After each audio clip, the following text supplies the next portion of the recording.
Hola, benvinguts a la meva prestatgeria. Jo soc Marta i aquest és el top 5 de clàssics escrits per dones que no he llegit.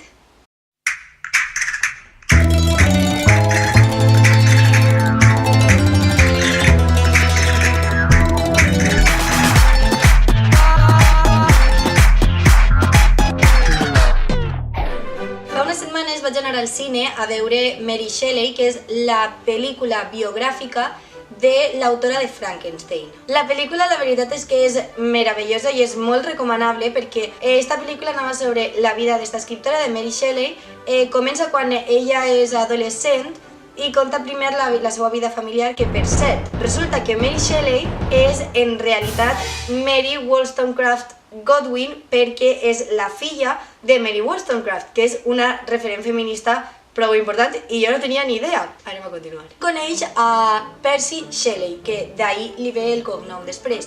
Percy Shelley és també un jove poeta, que es mou en els mateixos cercles intel·lectuals que ella i son pare. Comença una relació amb Percy Shelley i comencen a passar-li una sèrie de desgràcies que definiran, sens dubte, la seva obra i, òbviament, la seva vida. La història de com sorgeix Frankenstein és molt coneguda. Resulta que Mary Shelley, juntament amb la seva parella, Percy Shelley, van a Ginebra, convidats per Lord Byron, que és també un escriptor molt important de la mateixa època. Lord Byron té un casoplon allí i tenen una estada allí, ells dos, i un amic de Lord Byron, que és el metge John Polidori. I després d'estar uns dies tancats en casa sense poder fer res perquè hi ha moltes tempestes, decideixen, per avorriment, fer un concurs de contes entre ells.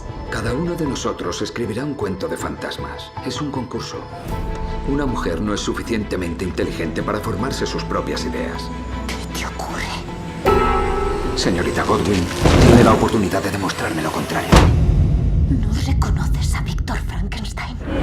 Mary i John Polidori sí que realitzaran els seus contes, que després acabaran sent novel·les publicades. Mary Shelley, Frankenstein, i John Polidori, The Vampire. De fet, hi ha una escena en la pel·lícula, que és la meva favorita, on John Polidori torna a visitar a Mary Shelley per regalar-li un exemplar de la seva obra, de The Vampire, que, per cert, esta obra se li va atribuir a Lord Byron i al final el pobre John Polidori va acabar suïcidant-se sense aconseguir el reconeixement de la seva pròpia obra. Total, que va a visitar a Mary Shelley, li entrega el llibre i també comenten la bona acollida que ha tingut també la novel·la de Frankenstein.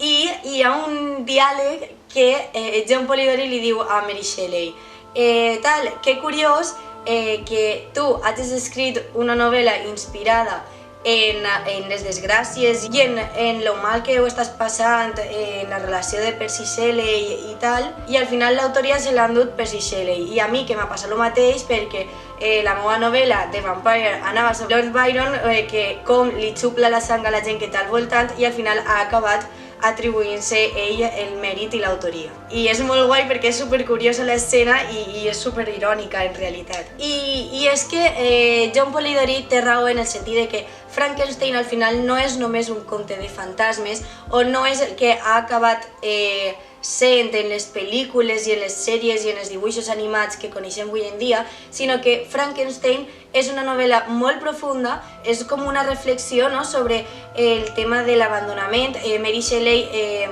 sa mare va morir als pocs dies de néixer ella, aleshores el sentiment és d'estar abandonada. La relació amb Percy Shelley tampoc és que siga meravellosa.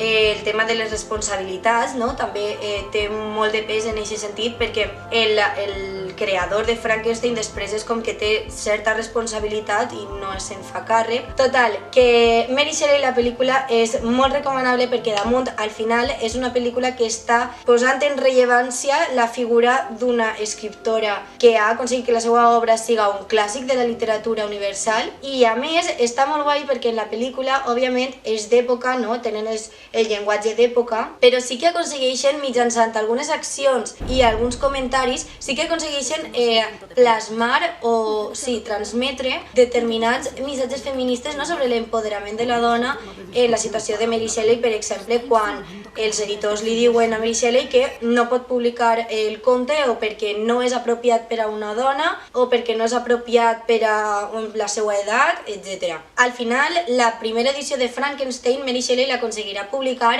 amb dues condicions. La primera és que siga anònima, és a dir, que no estiga el nom d'una dona en la novel·la, i la segona és que la introducció la faça la seva parella, Percy Shelley, per la qual cosa al principi es va pensar que era d'ell la novel·la, però ell mateix va acabar reconeguent que no. Mis elecciones me hicieron lo que soy y no me arrepiento de nada.